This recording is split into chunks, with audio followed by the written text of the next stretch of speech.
Everyone, कैसे हैं आप सब लोग। आई होप आप सब अच्छे होंगे। मेरे YouTube channel law tips with सपना में आपका स्वागत है।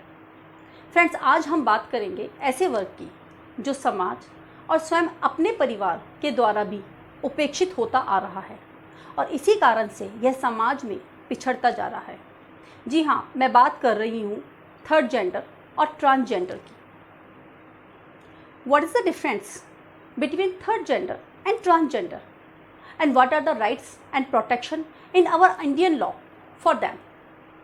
So let's start about the brief on this topic. Third gender, जिसे हम शीमेल, यूनक, हिजड़ा या किन्नर के नाम से जानते हैं, ईश्वर ने इस पृथ्वी पे स्त्री पुरुष की रचना के साथ साथ इस जेंडर की भी रचना की। इसके बावजूद भी इस वर्ग को सदियों से अपमान का सामना करना पड़ रहा है।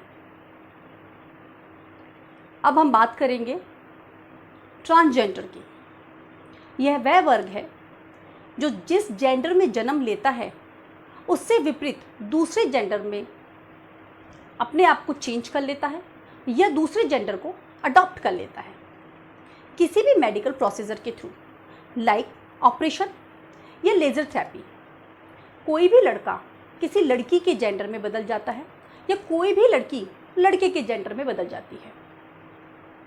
According to universal declaration of human rights 1948, जो कोई भी मनुष्य के रूप में जन्म लेता है, क्या फ़र्क पड़ता है कि वह किस जेंडर से संबंधित है या क्या फ़र्क पड़ता है कि उसने किस जेंडर को अपना लिया है। वह एक मनुष्य है और मनुष्य होने के नाते यह उसका अधिकार है कि उसके राइट्स को प्रोटेक्ट किया जाए। हमारी सरकार ने इस वर्ग को प्रोटेक्ट करने के लिए एक बिल पारित किया। 2019 में संसद में transgender protection of rights bill 2019 पारित किया गया। इस बिल का उद्देश्य इस वर्ग के राइट्स को प्रोटेक्ट करना है। तो चलिए बात करते हैं इस बिल के प्रोविजंस की। इस बिल में थर्ड जेंडर, ट्रांसजेंडर को शामिल किया गया है। एजुकेशन, हेल्थ और एम्प्लॉयमेंट में किसी भी तरह का कोई भी डिस्क्रिमिनेशन नहीं किया जाएगा। इस वर्ग के को प्रॉपर्टी सेल करना, प्रॉपर्टी परचेज करने या मकान या प्रॉपर्टी को रेंट पे लेने का पूरा अधिकार होगा।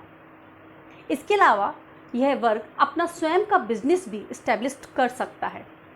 सरकार का यह दायित्व होगा कि इस वर्ग के लिए वह शिक्षा, खेल और मनोरंजन के साधन उपलब्ध करवाए। साथ ही सरकार इस वर्ग के लिए अलग से हेल्थ केयर जो डिपार्टमेंट्स होते हैं उनको इस्टेब्लिश करेगा। इस वर्ग के किसी भी व्यक्ति के साथ यदि किसी भी तरह का भेदभाव होता है, जैसे कि सार्वजनिक स्थान या सार्वजनिक मार्ग से इनको वंचित नहीं किया जाएगा, ना ही इनके निवास स्थान से इन्हें निकाला जाएगा, इन्हें बेदखल नहीं किया जाएगा। इस वर्ग को सर्टिफिकेट ऑफ आइडेंटिटी के लिए डीएम के सामने आवेदन करना होगा। इसके अलावा कोई भी व्यक्ति इस वर्ग के किसी भी व्यक्ति को बंधुआ मजदूरी के लिए मजबूर नहीं कर सकता। साथ में कोई भी व्यक्ति इस वर्ग के किसी भी व्यक्ति को शारीरिक, मानसिक, लैंगिक, आर्थिक या भावनात्मक शोषण नहीं कर सकता। यदि कोई व्यक्ति ऐसा अपराध करता है तो उसके खिलाफ कानूनी कार्रवाई की जाएगी और उसे 6 महीने से लेकर 2 वर्ष तक की सज़ा और जुर्माना दिया जा सकता है, यानी minimum 6 month and maximum 2 years imprisonment with addition of fine। यानी कि डिस्क्रिमिनेशन अपराध है। इस प्रोविज़न के अंतर्गत इस वर्ग के लिए राष्ट्रीय परिषद की स्थापना भी की गई है। 1994 में इस वर्ग को वोटिंग का राइट भी प्रदान कर दिया गया है।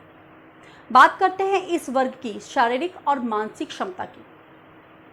According to physiologist and psychologist survey, this gender is more than capable in compare to other gender. अंत में मैं अपनी वीडियो को यही विराम देते हुए आप सबसे ये निवेदन करती हूँ कि आप इस वर्ग को सम्मान और गरिमा के साथ देखें और इस वर्ग के विकास और उन्नति के लिए अपना योगदान दें।